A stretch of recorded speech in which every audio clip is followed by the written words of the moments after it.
All right, greetings, good evening, and welcome to the Solution Podcast, the place where we explore practical answers to our everyday challenge.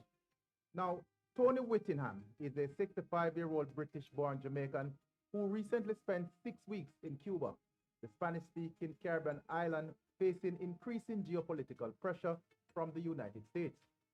Life in Cuba is harder these days after US President Donald Trump imposed an oil embargo. The impact so far has been devastating on a population of close to 11 million people as the economy, bedeviled by decades old sanctions, begins to crumble even further. Whittingham, who resides here in Old Harbour, will share with us his personal experience, observations, and how he believes practical solutions can be found in such dire circumstances. Tony, welcome to the Solution Podcast. How are you? I'm fine. Thank you for having me. Oh, that's wonderful, man. Listen, why were you in Cuba? Um, I was in Cuba not because of economic or historic reasons. I was in Cuba because of a woman. I met a woman on a dating app. We had a connection, and I wanted to see if the connection was real, so I went to visit her. Okay. It's actually my third visit. Your third visit? My third visit, yeah. So, okay. Um, and and then after I got to Cuba, I realized what a lovely place it is, and the people themselves are lovely, and that's why I was there, to be honest, not because not because I was interested in politics of Cuba. Right. So, yeah. Well, I guess you find love, and they say love is blind, where you find yourself. Yeah, and she's a beautiful lady, and the connection is real, and we're hoping to cement it even further soon. Okay. Oh, that's wonderful to hear. That's wonderful to hear. Now, you witnessed the impact of the newly reinforced U.S. oil embargo firsthand. Can you describe what daily life actually looks like for the average Cuban citizen since these sanctions were tightened? Well, to be honest, on the surface, it it feels like it's the same Cuba that I visited on my first visit, which was last year, December 2024. Right. They've been under sanctions for 67 years. Yeah. And the only difference I see from my first visit to my third visit is that the frequency of the problems have increased. So the electricity went out when I was there for my first visit, but it was shorter, and they were kind of told that it was going to go, so they prepared for it. And then my second visit, the same thing, but this time it's increased. There's no real warning. It goes at day, it goes at night, and they just adapted to that increase. So they've always been under some kind of sanctions. So it's just that it's got frequent. Yeah, the frequency of it has gone up. So I and all they do, they've adjusted themselves to match the frequency. So it's not just electricity, water, it's food supplies and that kind of stuff as well. So yeah. So that's how I would describe it. I don't think it hasn't suddenly come in and people are going, oh wow, look, this is okay, this has gone up a bit, so let's adjust ourselves to match it, to match that bit. So when you say frequency, you said it goes in the night, it goes in the morning. So it's like twice a day, 3 times a day, 4 times a day. So, for example, the first visit, it would say you're going to lose it for 4 hours between 6 and 10. But now you'll be there, it'll be on, it goes, and it comes back on, and whenever, you just don't know. It'll go in the middle of the night, it'll go in the afternoon, it'll go in the middle of the day. There's no window where you can go, okay, it's safe, this is what I'm going to do at this time. Right. So, so basically you just wait for it to go. It comes back on, you just wait for it to go. And there's, the only thing you can say is if it goes at night, you'll probably get it during the day. If it goes during the day, you'll probably get it at night. But that's what I mean by the frequency. You get that it's longer. And it goes longer. Yeah, the outages are longer. And you get more outages for the day. So whereas before you get one, now you get two, three outages.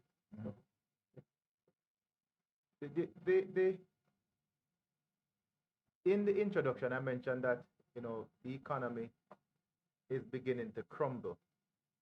I see where in the foreign press, for example, the New York Times, looking at a couple of headlines right now, it says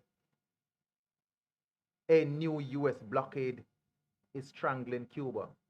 The Fortune News says U.S. blockade of Cuba's oil is not only crippling economy, but also threatening basic necessities. CBC out of Canada is saying Cuba running on fumes as Canada considers sending relief. And in CNN it says no food, no fuel, no tourists.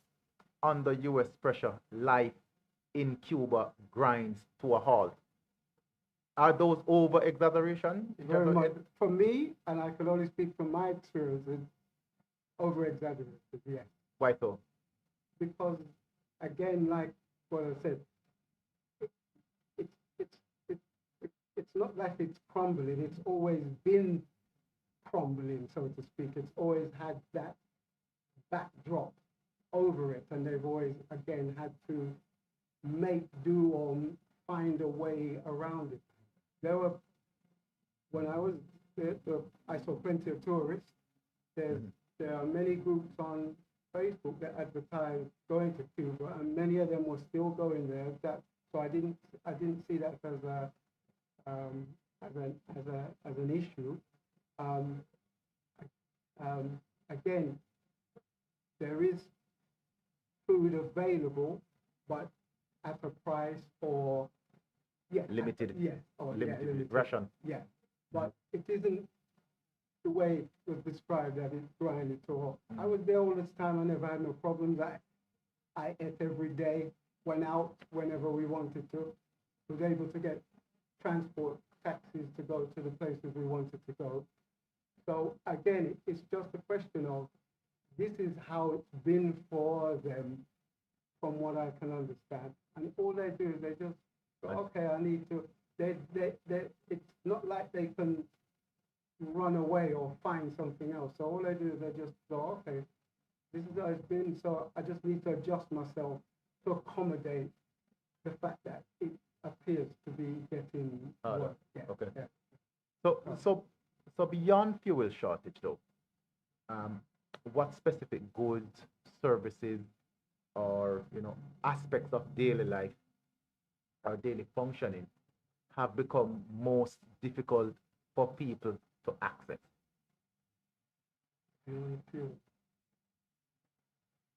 I'd say just having a consistent.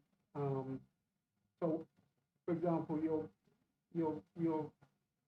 get up and you'll go. Basically, it's the utility. That's what I'd say, because that's kind of, it's, how can I put it? You'll get up and you'll say, okay, is the electricity on? Yeah, let me quickly go and wash the clothes. Let me quickly go and prepare the food. Let me quickly go and iron and do all the things you have to do. School's affected, because if it goes in the night, the boy that she has can't go to school. And some of the services, you go like to the polyclinic or something, there's no electricity, or you'll go somewhere and the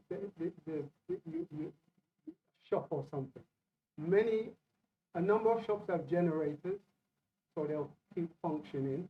But that's, again, it's not a new phenomenon for them. This is something they are used to.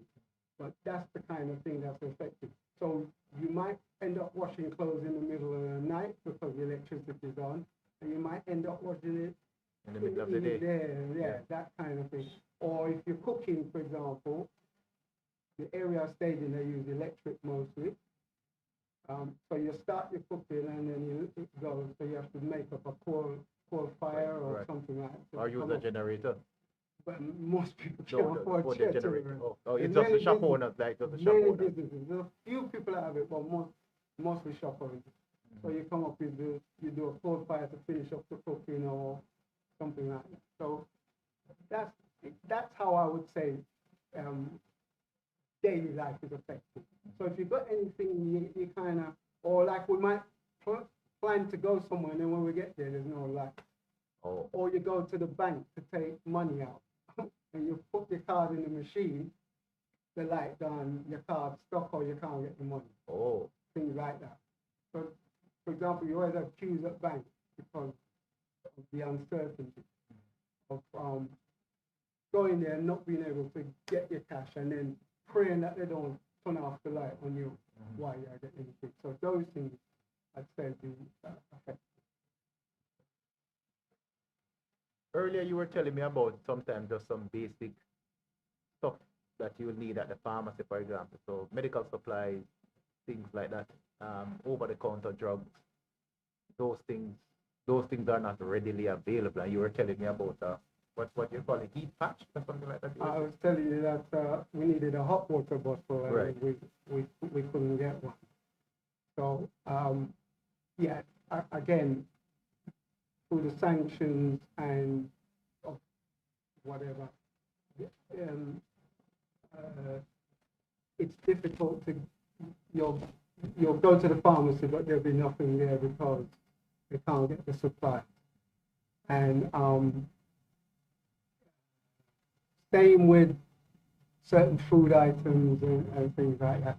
So, and if you need it, you're probably going to have to find somebody who can supply you with something. Right. So, yeah. But there isn't, I can't go to the pharmacy and I see most of the pharmacies don't have anything. So again, they may have the doctors and features, but the supplies are not there to give the people when they need medicine, things like that. So you were telling me though that because of the sanctions, which tends to be the case in any country, I think, a lot of basic things go underground. There's a black market for almost everything. What were some of the things then that you name it? Well, anything that I was thinking of. Like for example? Medicines, like food items, like gadgets and things like that. So, and there's the other thing, the government allowed people to set up shops in their houses. So there's a lot of people that sell items that they either get from abroad, and there's a lot of that goes on. Oh, so you won't find some of these items in a standard supermarket, but you'll get them at a corner shop. Yeah. So some of them so you won't. So I might bring something over, and they decide to sell it. So you can advertise it on Facebook or something, and someone comes and buys it from. So there's a lot of those kind of setups where you where you resell what you have or what you're given. Because most times they've been given it and it's either too big, too this, too that. They have to sell it so they need to buy something else with it. So but there's a lot of that. So I go down the road, every there's lots of houses have things for sale, small items for sale, clothing, food. Anything imaginable. And toothpaste, things like that, for sale, So there weren't no, I didn't go into any big shops per se, supermarkets. I didn't see anything like that. So you could go in and there's an array of things. So I didn't see anything like that. What's the current rate of exchange? US to Cuban peso? I'm not sure what the official rate is. I believe they changed it recently because of the unofficial rate. So there's a street rate, and at the moment, I think it's around 500 pesos to $1. Wow. Something like that. And 530 pesos to the euro. So the euro and the dollar are quite popular currencies. But I think the bank changed their rate because it was pretty low. Their rate was something like 20 something pesos. Oh, so nobody was going to the bank. No one was going to the bank. Well, tourists, some tourists would, I guess, but nobody was going to go to change it at the bank. So those tourists wouldn't know that the underground rate no, is. but they do now. They're getting more and more. So you get 500 pesos now at the bank. No, not 500, but it's a lot closer to maybe 400, 450. Something like that. Yeah, it's a lot closer to what you get on the street. And how much of a difference that makes now to those persons living there, to Cubans there, in terms of the rate of exchange? Well, it makes a difference in terms of buying food, right? Because if you get 500 pesos to $1, that, for example, I think a tin of condensed milk was 550 pesos. Now, if imagine if you got it at 24 pesos, or the wages that you get normally, I don't know, 2,000 pesos, 1,500 pesos, $3 or so. By the time you buy a tin of milk, there's nothing left out. So if you got $10, that's quite a good amount. You can afford a tin of milk by getting the money at the rate that of the street. So it makes a big difference in terms of the food, because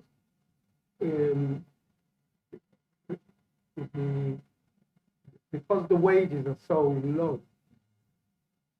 Often they can't, the food, by the time they buy something out there, there's not much left for them to do anything else. So a lot of things they miss out on because of the wages. But someone like me coming there with the dollars, that's the difference it makes. So for me, everything was affordable. Everything in Cuba was affordable. For me, I can't speak to the because Cubans.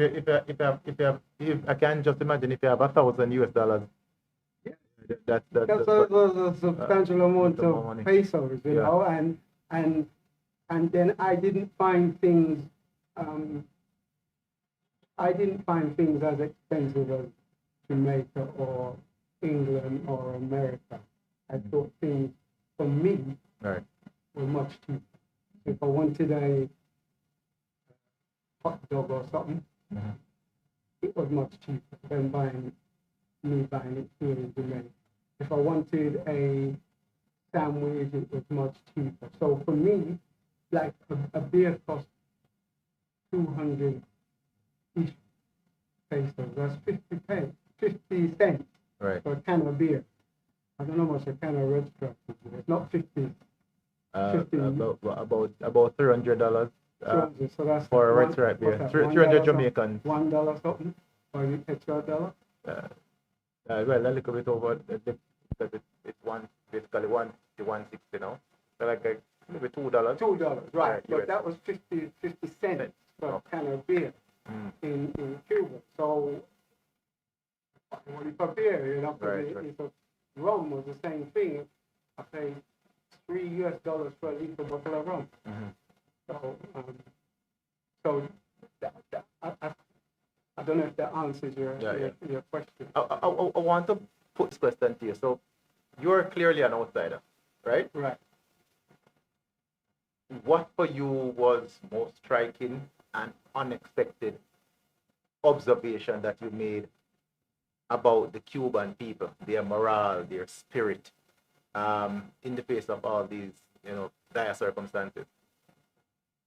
The most I liked the fact that they were resourceful and resilient, and I guess being like that for so many years, they've had to adapt to being that way.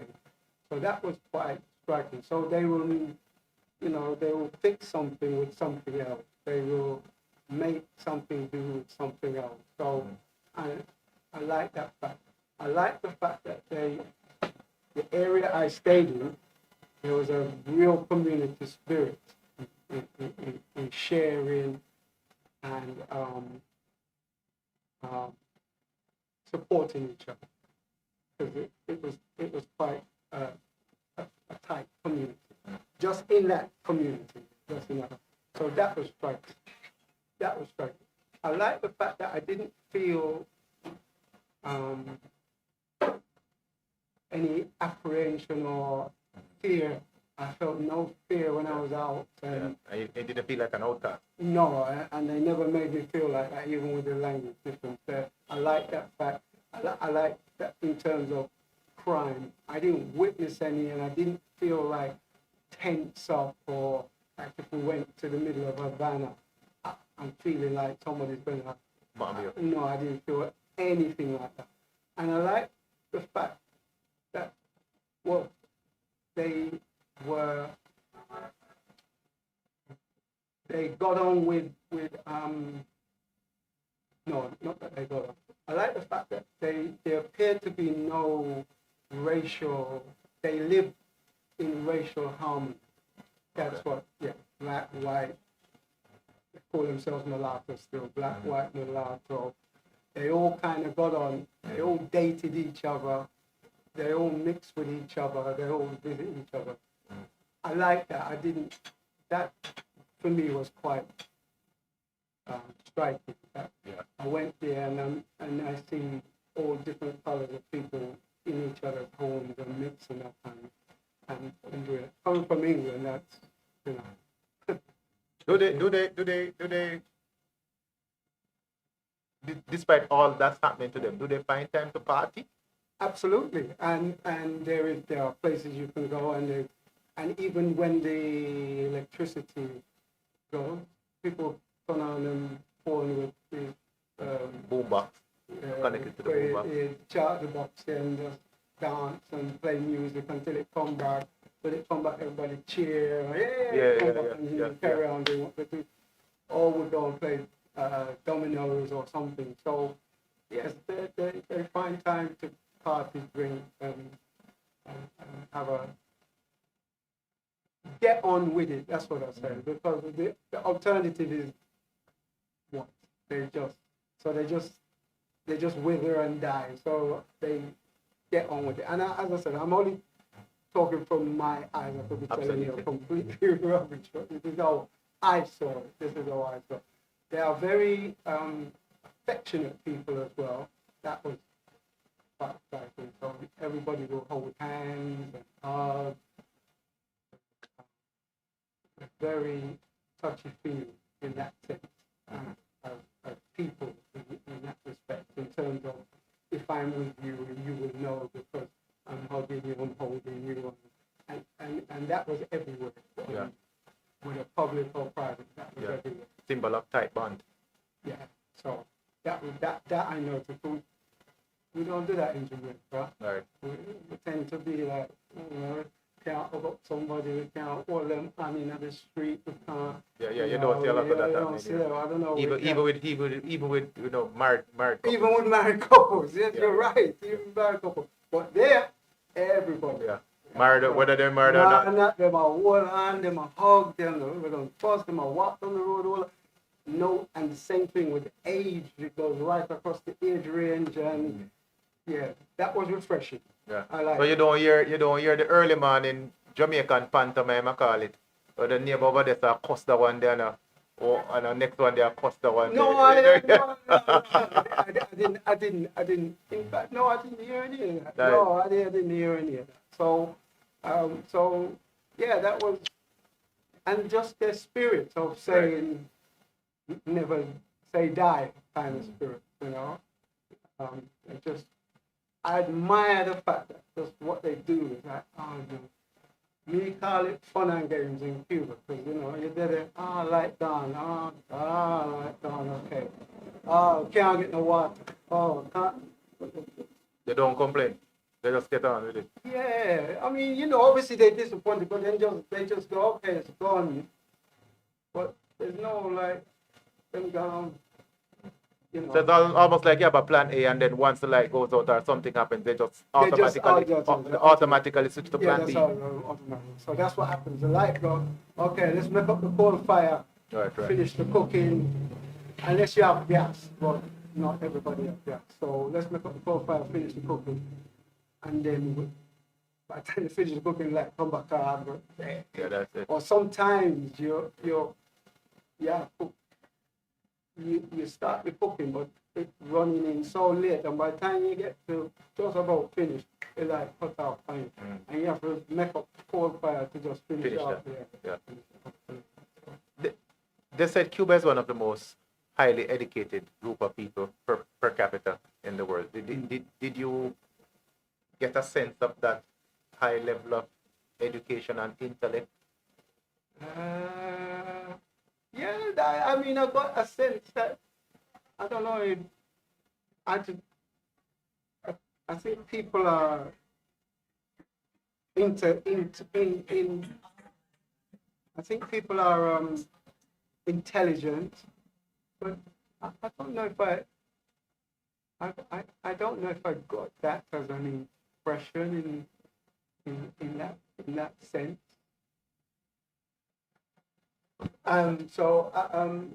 Yeah, so I'm not quite sure how to answer that. I know they're intelligent and they're no different to anybody else in that respect, but I don't know if I got that sense. Yeah. I just think everybody's focused on surviving. Yeah, that's kind of that's the impression I got. The need to survive. So I didn't get that impression. Do you hear them, discuss politics a lot? Yeah, they discuss. What's politics. happening in terms of how the government. Yeah, but I mean, and how they are responding to what the US has been doing to them. Yeah, there's a lot of there's discussion around that, and yeah, that's what I'll say. There's a lot of discussion. Yeah. All right. So do you get the feeling that the Cuban people are with the government? Right? I mean, is it? I get the feeling that they're caught between a rock and a hard place, and they need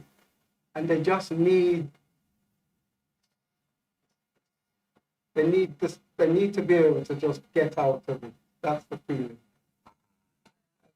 Because there's things that are happening because of the sanctions, and there's things that are happening because of the management of how the things are governed. And I just get the feeling they're caught between a rock and a hard place, and they just need an outlet. Just someone to say, okay, we're going to take the squeeze off. Here you are.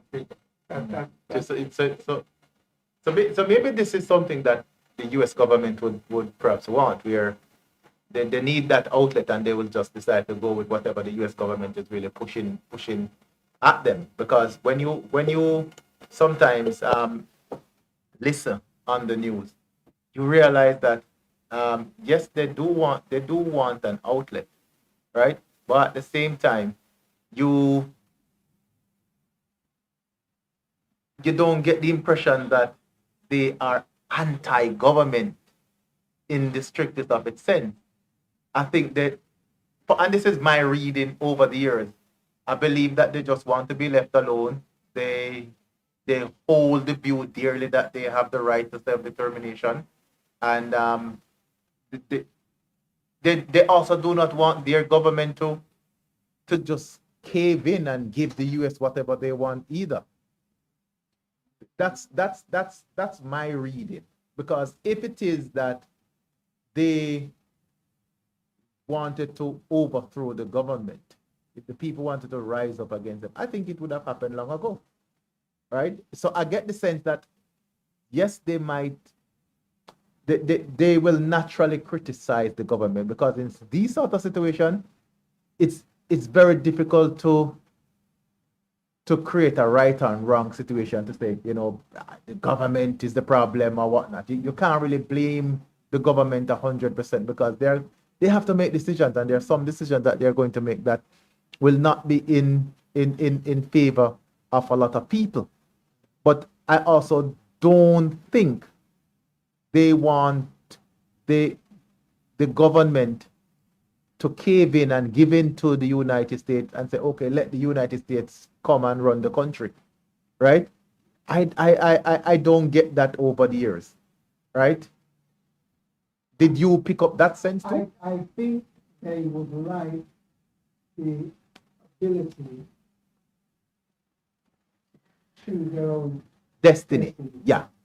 Aside from the government or the union. Mm-hmm. So they want more freedom. Yes, freedom to make certain decisions. Say, okay, we want that ability to pick somebody, for example, that is telling us the things that most align with what we want. But they don't have that opportunity. That's so that's a problem, because they can't make any determination as to their future. And if someone else is saying, I can give you a better future by doing this, by making these things available, by doing that, by doing this, they don't have that choice. It's usually just one They way. just have to go with whatever's done, and that I don't think nobody.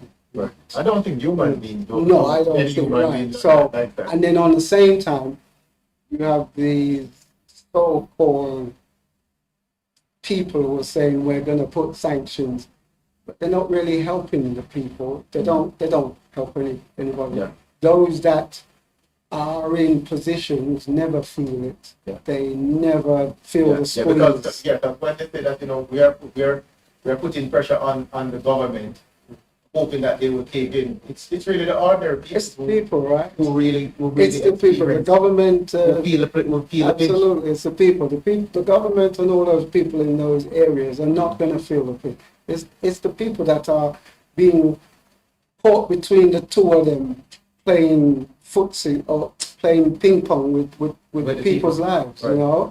So that's what I sense. The sense I get is just give us that opportunity.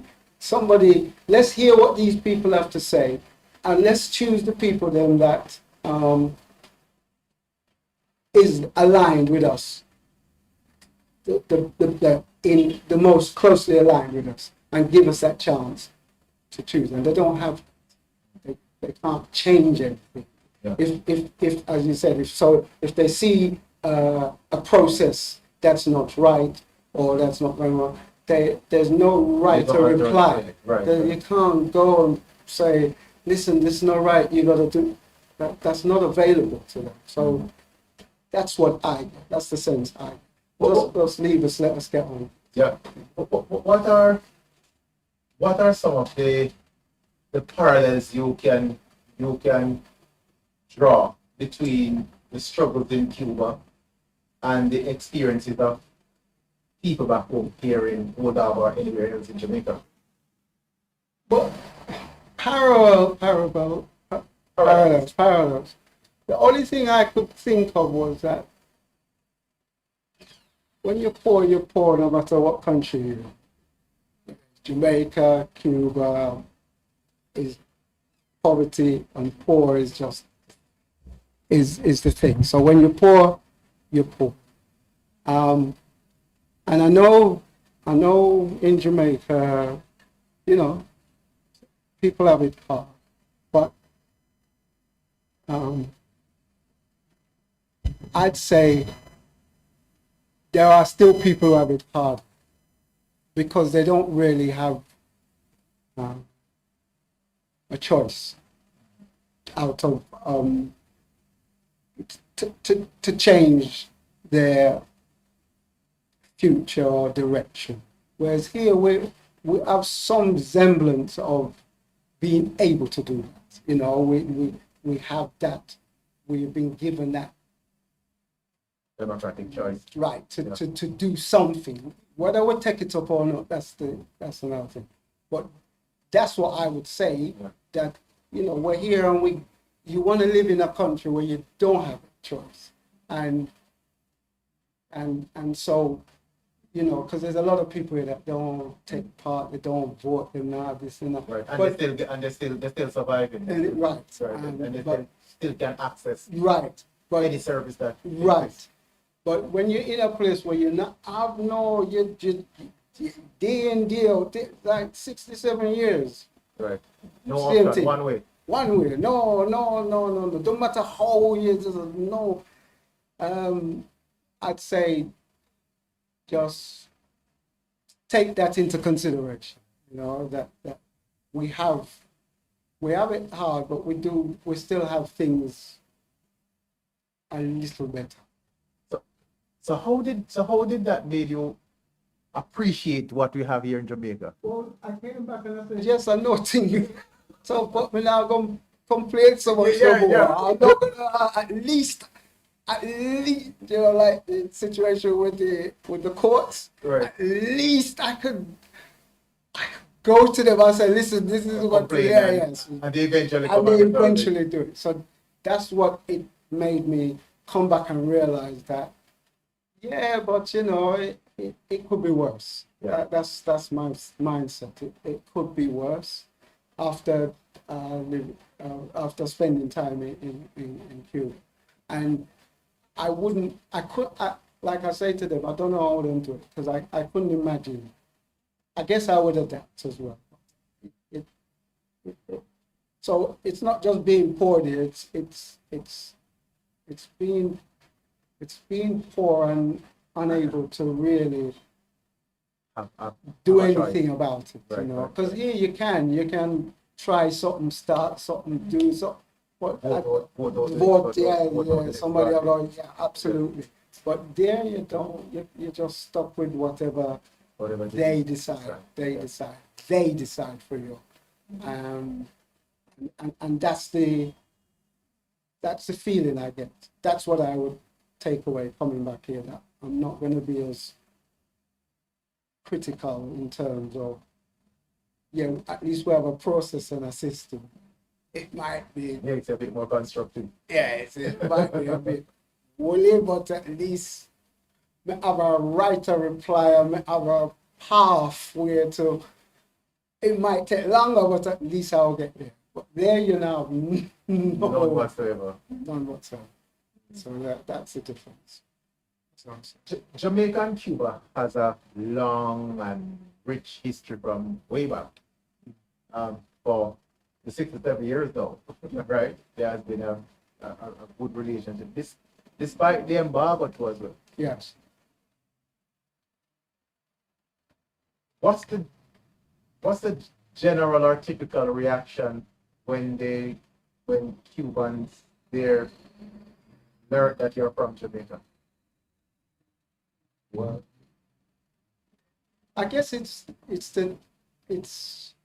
I don't know, it's not so much the Jamaica, it's because of the English element to me as well. Okay. So that's kind of, it's British first and then he's in Jamaica and then, okay. So, but yeah, there isn't any real, I wouldn't say there's any real kind of reaction to it in terms of me or how they view Jamaica? Favorably, you know, them all know Bob Marley, for example, Right. and if people like Shaggy and Sean Paul and all that, they know all of those musics, the music, and of course Usain Bolt. But there isn't, no, I wouldn't say there is not really much. Just when they were more fascinated at the fact that I was English. And then like I'm saying, Also, that's the question. Why did you come back to Jamaica? Why are you doing Cuba? Things like that. So yeah, that would be more the thing. So, and I didn't get questioned a lot about Jamaica in that respect. So no, so I didn't. This podcast is called The Solution for a reason. I remember when I was thinking of what to give it a name. Right. And I being this kind of individual, I think it reflects my personality. Okay. A lot of persons tend to it is easy for human beings to point out a problem and criticize. Absolutely. And for me, I didn't want a program or a show that we just add to the long list of critics. Absolutely. Yeah. You blame government for this, you blame government, you blame the school for this, you blame, you blame authorities for everything. Right. We think of, how can we be constructive in our criticism, but equally and most importantly for me, put forward real, tangible, practical solutions to the issues out there. And I said, I'm going to put this question to you now because based on your 6 weeks there that you would have spent, right? What practical grassroots solutions did you observe Cubans employ to survive and adapt? I mean, outside of what you would have said to me before, right? But just, yeah, they would just catch up a post slope and continue the cooking. They're washing, they probably just wash with their hands. In some instances, you might find that. But just to keep the whole economy and life moving, what were some of the other real life practical solutions that you saw? Remittance is a big gap. And you mean aside from them being allowed to choose a different path? Right. You mean away from that? Yeah. Okay, then I would say increase remittance to the country, allow that process. But, and again, I don't know, you can send things, I don't know how far reaching in terms of the sanctions it goes, but I can't send money, for example. I can't say, here's $100, take it. You can't send cash to them. Then Americans get them to close on Western remittance places. So if you're going to do that, you have to find a way around to get them to get it. So I would say allow the remittance process to be easier and more affordable for people to do it.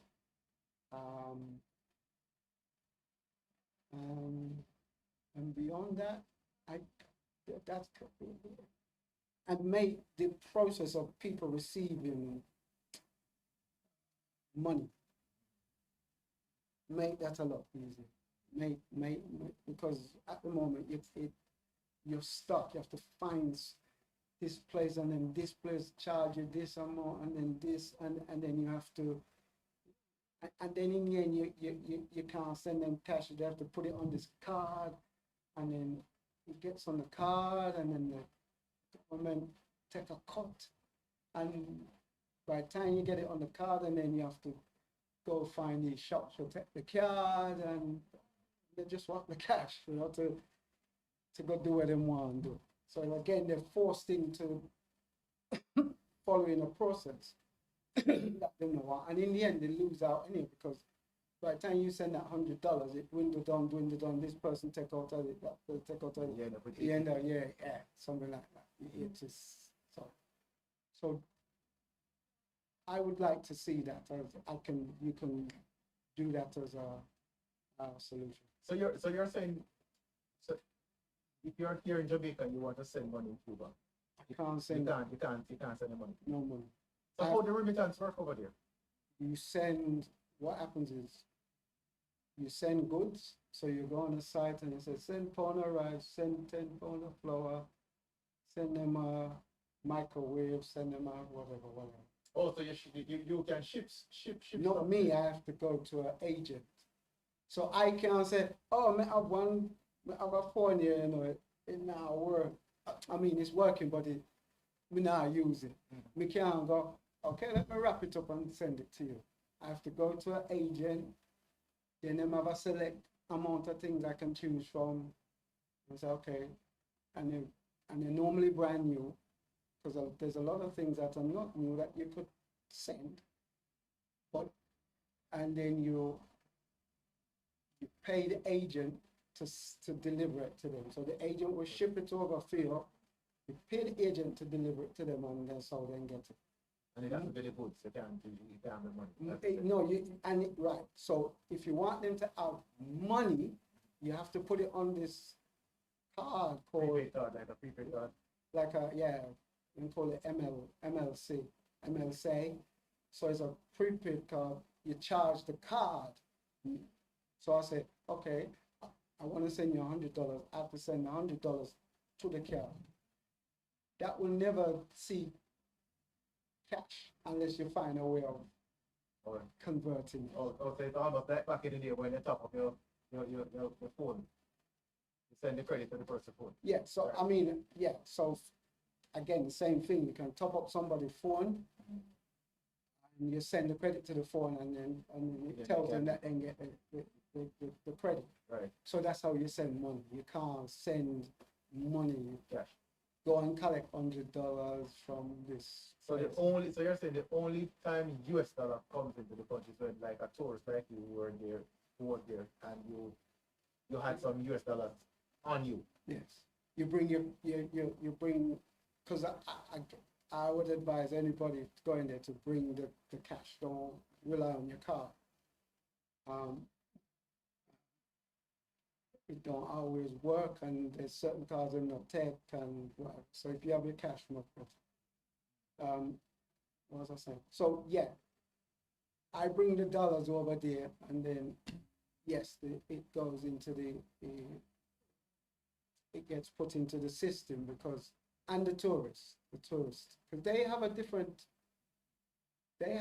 experience. If I went as a tourist, my experience would be completely different. I wouldn't witness a lot of the things, because they cater for them pretty well, the hotels and all. So they have a different experience too. I lived amongst them as them. I lived in the hotels are all inclusive back here. Yeah, and there's whatever places you can stay that you like guest houses and stuff like that. Yeah, lots of Airbnb and people. And when you go as the tourists then probably wouldn't see the outage because of my generator or solar or whatever to keep the hotels afloat, and the tours and things they do are organized and they're pushed in a certain direction, in a certain way, and they even have places where tourists can go for pharmacy supplies and tourist hospitals and things like that. So, because you have to carry medical insurance with you, and them own tourists have. So they know the value of they recognize the value of the tourists coming in with the currency. So they cater to the tourists. these hotels are these run by the by local investors or foreign investors? I can't. I'm not. From what I've been told, it's part owned by the government gets something and they allow you to run it, something. So I don't think they're local. They're probably foreign investors. But I can't. I'm not. I don't want to say because I'm just speculating by what I've been told. So I don't want to say it's fact. Do you think it's a similar question that I asked earlier, but do you find like the Cubans are very warm to Americans? Yeah, they're warm to anyone because they I guess what they figure is the people that are here want to be here in Cuba and then coming with the currency and lots of people bring things. Like I can carry medical supplies and food and they don't tax me at the airport for those. So I can carry any amount of food, medical supplies, sanitary stuff, and them not charging no tax. So, and people bring in lots of them things, pencils, school books, things like that. People bring a lot of those things. So then they're always welcome. There's no animosity in terms of, and I didn't see any, and I don't see any, on the groups that I'm in, I don't see any of the complain that they've been hassled or there's animosity towards them. I never got that. So I think they think, you know, the fact that they're here, especially Americans, because them a bit harder to come to Cuba. They might have a reason and you know, I can just go get a visa. As long as they give me the visa, I can book my ticket and go. But Americans have to go through some hoops of jump through some different hoops to go there. So the fact that they're there, then get there, means they want to be there. So they don't see that they give them any problem. You were explaining to me yesterday when we were talking about the whole access to the internet and transportation. How did you get around? Explain that. What was it like getting around on a daily basis? No, again, no problem. There's, I'd say, 3 levels of transport. There's the government transport, like buses, and there was a ferry, that's government run. They are the cheapest mode. They're very cheap, 5 pesos, I think, for a bus and the ferry.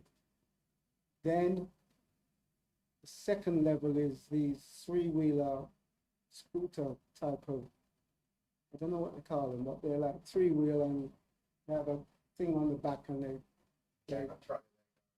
trolley and put seats in them. Yeah, put seats in them and convert them to sit, and they carry about 6 people. That's the second level, and I think that's 100 pesos. 100 pesos? I think so, for the journey. I think it's 100. And then them have the cars or taxis. And you have the yellow taxis, which is sort of government, which is licensed. And then you have your cars. Then you have your the old 50s vehicles, American vehicles, either car or truck and convert, or they have all these Frankenstein vehicles on the car and then convert, and they run those as taxis. I think if I remember that, 200 pesos. So we mostly took the cars to get around, and where we are, we're going to main town Havana. But yes, mostly car. And then you go to Havana, and if you need to go further somewhere else, you just from the center there's a car or taxi or whatever that goes to your next destination, and that's how you do it. So. And you spent 6 weeks in a van. In a van. A van. So that's how I got around. And you didn't see a lot of long lines at the gas station. Not at the gas station. I remember if they don't have no. Was at the banks, you were saying. The banks, yeah. My first visit, I did see lines, but if there's no fuel, then there'll be nobody at the gas station anyhow. So so this time I didn't see any long lines. The area I didn't see any long lines. So. Any idea what was the fuel price like at the phone here? No, I can't. I think somebody said $1. I can't remember. No, I don't know. I don't know off the top of it. Internet, access to the internet. But you were saying that data is very expensive. Yeah, they might have. Make calls. Also, well, then everybody kind of uses WhatsApp to do all their transactions and everything, and Facebook. And then it wasn't too bad before, but they recently changed how you can buy internet. So they give you a certain amount, 6 gig, I think, for 300 pesos. But that's time. So you have a time where you can't come back to them before a month or something. Oh, even the data is Russian. Yeah. So if it run out and you come back to them, you want more. You get less data, but you pay more. And I think you're allowed to do that 3 times, but each time the price go up till it get to 1,000 or something places, I think. So it's forcing you to stay within that limit, because if it run out, it won't allow you to buy any more until your due date. So you can't purchase any more data until your due date comes, right? So that's how it works. And again, a lot of people rely on remittance, topping up from abroad, which is much more expensive. But so that's how most people use data or get data. How was the language barrier? No, again, not a problem. Modern telephones are very good at translating for you. I'm currently learning Spanish, and we tried. Them would try with me to get through. I could do something like on my phone. If I was in a room and have internet, I can turn on the translator and it will follow what them saying and put it on the phone for me. So if you talk, you can blah blah blah blah. He says, and say this, and then I can follow the argument of what's going on. So so that's how I did it, and so I didn't find that about a problem. And when I went out with Danya, that's my partner. Right. So she did all the talking for me. And a few times I went to the shop, but I knew it's also pan bread and where were eggs and leche condensar, condensed milk, arrow, rice, frijole, beans. So I know there was one item, and I just call for them and then tell me how much it is, I'm gonna get them. So no, it wasn't a problem. So you ever walk by yourself to a shop? There's some local cafeterias, they call them cafeterias. So there's some local. So I used to get up in the morning because you buy bread every day. It's not like you buy a loaf and you keep it. So I used to get up and go buy bread from the cafeteria and milk and rice and eggs as well, eggs and that stuff. So Yeah, no, I used to do that. But I didn't go anywhere where um, like take myself off and go somewhere from it. I never did it. She was always with me in that respect. So I didn't do anything like that. You mentioned also about the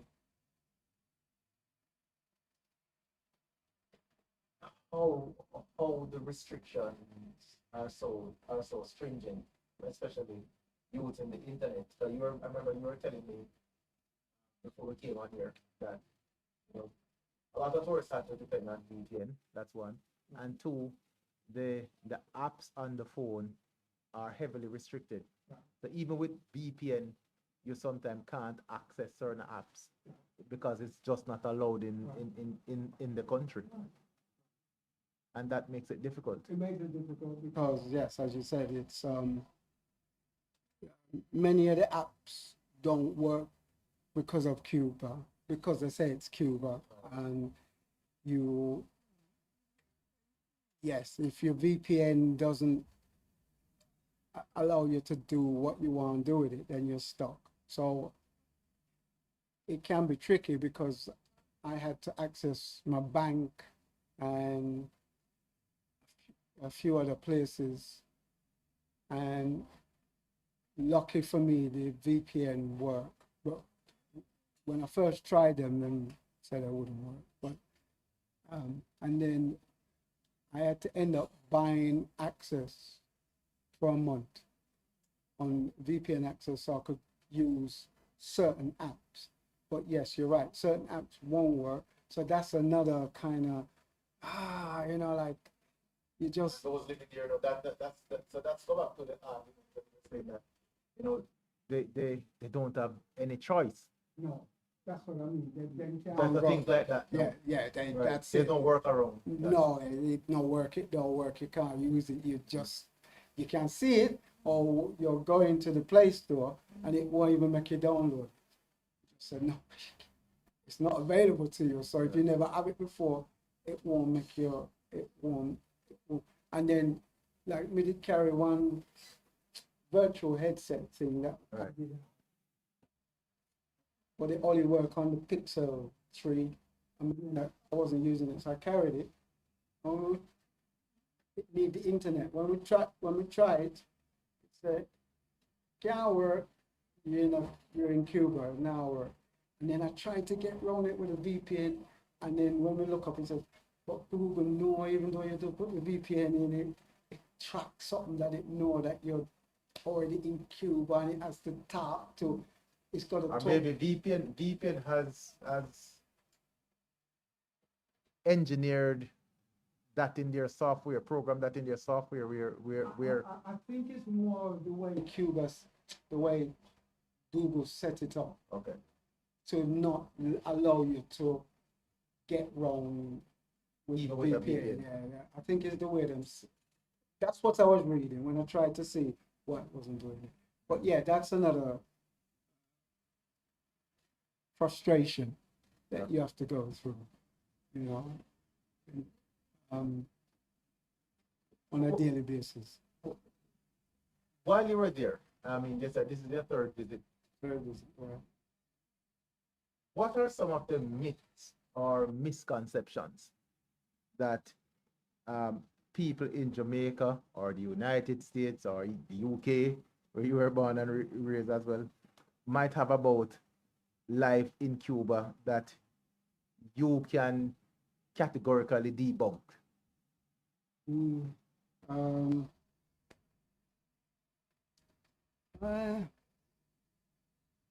Myths or misconceptions.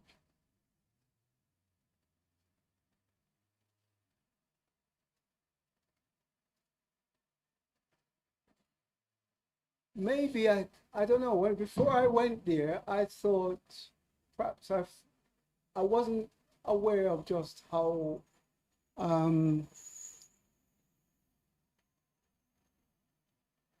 I thought things were a lot more harmonious in terms of how the country was set up and structured.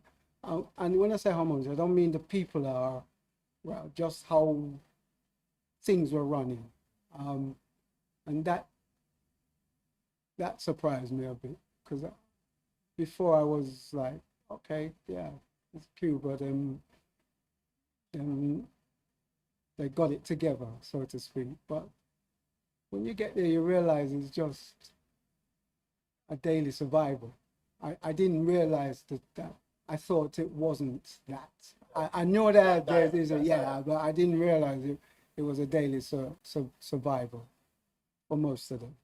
I know you read a lot. I know you follow global news like myself. But sometimes we engage in a lot of discussions. So, but you would have, prior to going to Cuba the first time, you would have heard people perhaps talking about Cuba, maybe your friends, maybe stuff that you'd heard persons saying on the news or wherever you might read some sort of literature. That did you go to Cuba expecting these things, and then when you witness for yourself, it's completely a myth? I thought the health service would have been A class. Oh yes, yes. That's Given what that they were used to, they said Cuba produced the best set of doctors, and but even if they produce the best set of doctors, you still need resources. Right. You still need resources to give to people. And they're big on medicine and things like But, that. You remember during the COVID, they created their own vaccine. Right. But right. So even on that basis, so when I went there, I thought that would have been in a much healthier, pardon the pun, healthier position. Right. So that kind of, and it wasn't. And I'm not saying they don't produce doctors or whatever. I'm just saying to administer stuff to people, that they didn't have anything. So you were expecting to see some hospitals and some Megan, like, right. You know, on par with what you see in London or even better, right. better. But you know, I just thought that would have been. And then that's when I got there and I went to the hospital, because we went to the hospital with her, and I realized, I said, wow, no, because if you feel unwell now, there's a polyclinic around the corner that you can go and they will try and sit here and treat you. But it's like, okay, you need 20 aspirin, you need 10 paracetamol, you need whatever you need. They don't have it. And then you go to the pharmacy and there's none there. Yeah, right. So that bit, I thought, oh, wow, okay. So did the facilities look to you like when you go to KPH or Spanish Town Hospital? How would you compare just the whole aesthetics? It's a building, that's what I say. You're trying to be a diplomat with it. It's a building and then we sit here. That's what I'll tell you. Yeah. Okay? It's a building and they'll sit here. So, yeah. That's what I'll say. You know. So, given the unique perspective that you have had now, given that it's your third trip to Cuba, as a Jamaican connected with Cuba, with Cuban culture, what is one of the specific lessons or solution from Cuba's resilience that you believe could be applied to communities in Jamaica facing adversity? That if you,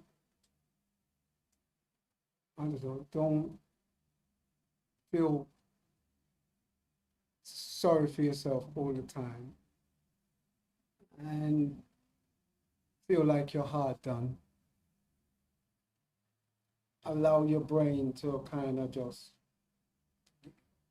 get into, okay, survival mode. How am I going to get, like I saw her once, she had this pressure cooker, right? And it couldn't close, the lid couldn't close.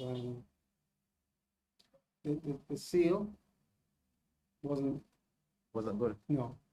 Normally, I guess here where we'd have to fling with it, seal. Certainly in England, Jamaica might be a bit different, but certainly in England, we'd have throw with the seal. Yeah. And out here, we can get a seal. Get a seal. Right. Okay, so we could get a seal.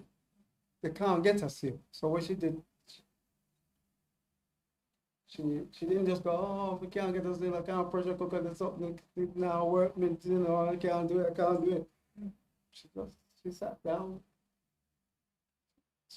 There's a plastic bag. She get the plastic bag, circle around in the bag, wrap the bag around the seal. Plastic, put it down, pressure. And I wouldn't have thought about that. Yeah. I don't know. It's that mindset that. So that's what I would say. We would need to get into that kind of mindset. But they've had years of practice. Right. Yeah. So automatically, it's not like they know, okay, we're now going to get a seal and there's no one we can turn to. So I better think about, and I need this piece pressurized. How am I going to do it? Plastic. And there's a lot of that goes on. So, so that's what I would say. I would say,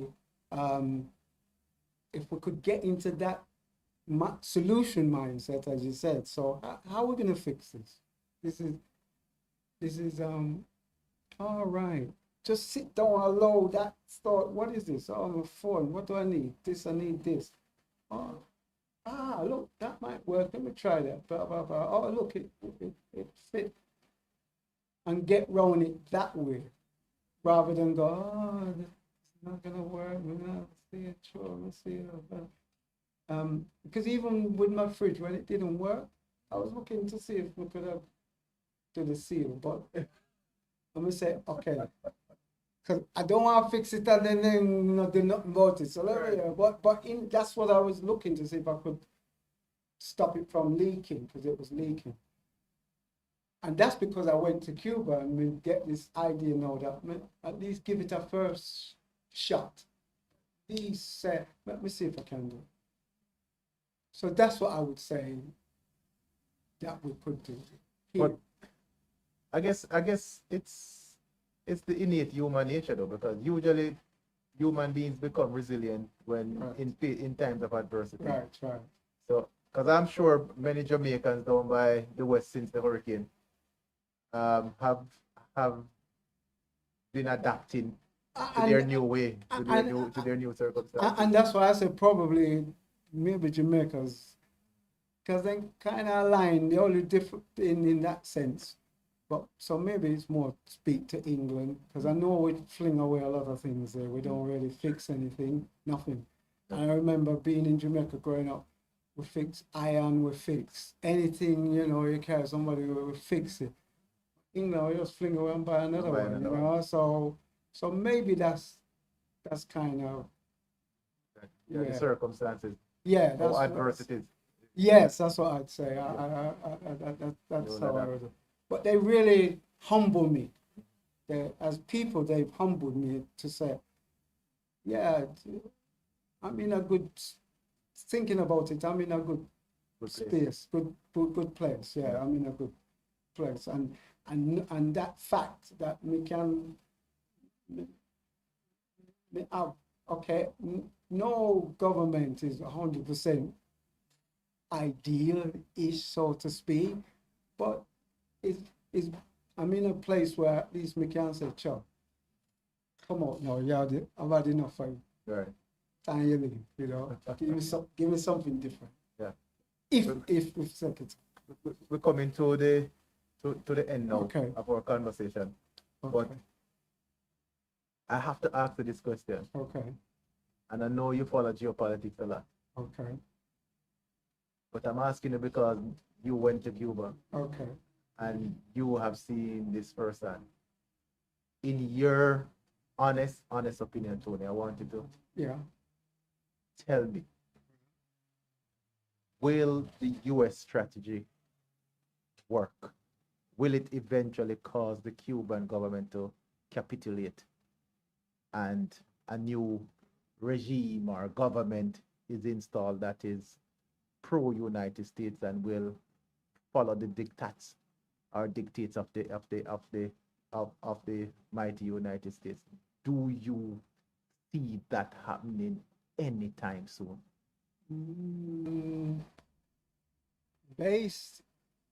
You see, the thing is, I think they've been trying, and then been trying and been trying. Remember the Bay of Pigs?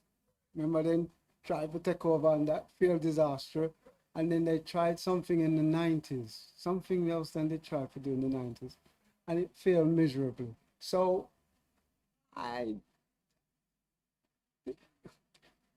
the thing is, the people are just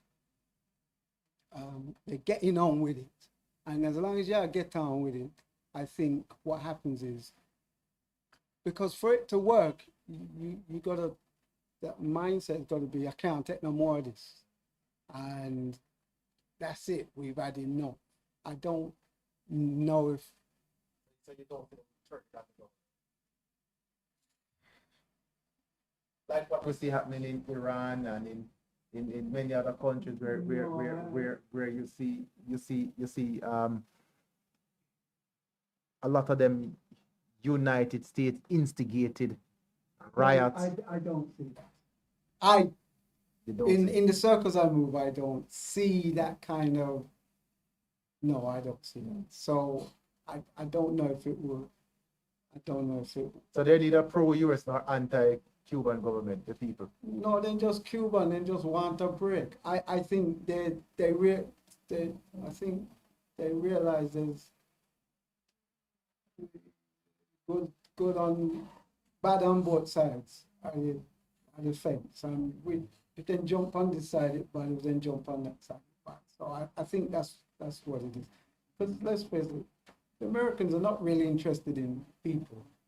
They're more interested in their own interests, and they don't really care about the people. Yeah. Certainly Trump doesn't care about the people. He's not. And like I said, and we have discussed over the years a lot about geopolitics. Do you think America will do a Venezuela 2.0 in Cuba? No, but I mean just to remove the figurehead, so to speak. Because I mean, mark you, they have done that in Venezuela, but I think the Bolivarian ideology is still entrenched in Venezuela. Of course, but and therefore the Castro philosophy is deeply entrenched in Cuba as well. So if you remove what's his name, Canelo Diaz, what's his first name again? But I know it's Canelo Diaz, the president of Cuba. If you should remove him out of abduct him like what they did with Maduro in Venezuela. And then, will that change anything? And do you see America trying that, in your view? I can't see them. Or could you see that working in Cuba, what they did to Venezuela? But what in Venezuela, what's working? Them just take him out. Right. What's changed in that respect? I don't know what. Then take away the oil, and. But I mean, the oil fields will take many years to get to post pre Chavez level. I'm not sure, because they don't have the same mindset, and the Venezuelans anyhow, they never want that to happen to them, did they? They didn't want Trump to come in and take him out. America has given the impression like they are in control of Venezuela right now, but that's not the case. That's how them go on, innit? As I said, them are big bad bullies. So yeah, but again, that's why I put it to you. Given what you would have observed, you know, get a taste of the culture, the mindset, you know, all of that. Could you see Venezuela 2.0 working in Cuba? And could it work? Could it? If you think it will not work, why think it? I mean, either answer. Why I think it will not happen, or it will happen. But based on what you're saying it. You don't see it happening. Why it couldn't happen? Because the circumstances are not the same, is it? And let's face it, they've been like this for, like I said, Venezuela never been like this for 67 years, and yeah, so 67 years, and really, I don't. Is there any other? Not Korea. How long they've been like? Yeah.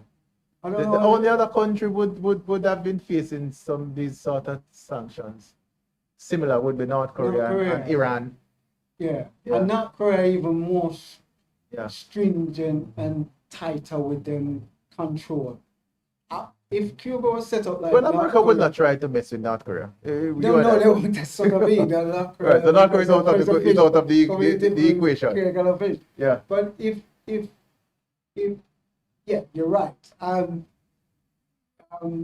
So being that way for so long and it's still the same, I don't know if the strategy that America employed would change.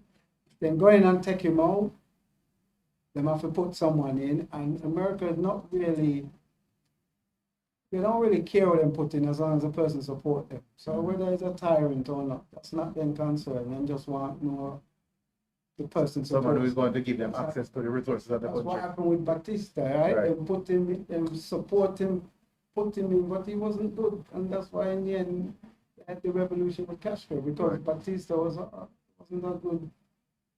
a good leader for the people. I mean, he was just as bad in other ways, you know, and take all of the money from the country and everything. So, but the Americans loved him because they met them come in and build a casino and this and that. But I'm being like, I don't see it.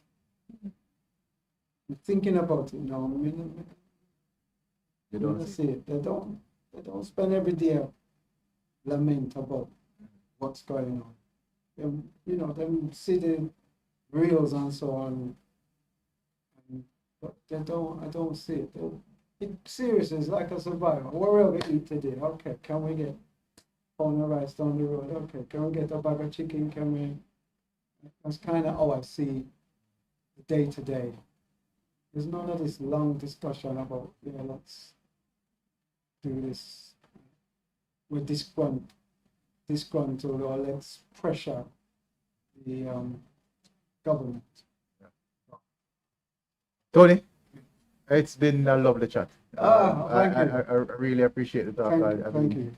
I must tell you, thanks for coming in and sharing your experience. Okay, thank you for having me. And I am certain that when it comes on to discussing governance and politics in Jamaica and globally, you will certainly be one of those guests. We have had many discussions. And he's very strident, very knowledgeable on politics and just about everything you can think of. So I will definitely be bringing back Tony in the studio to talk about so many other stuff. But Tony, it's wonderful. Thanks for dropping by, man. I appreciate it. So folks, there you have it.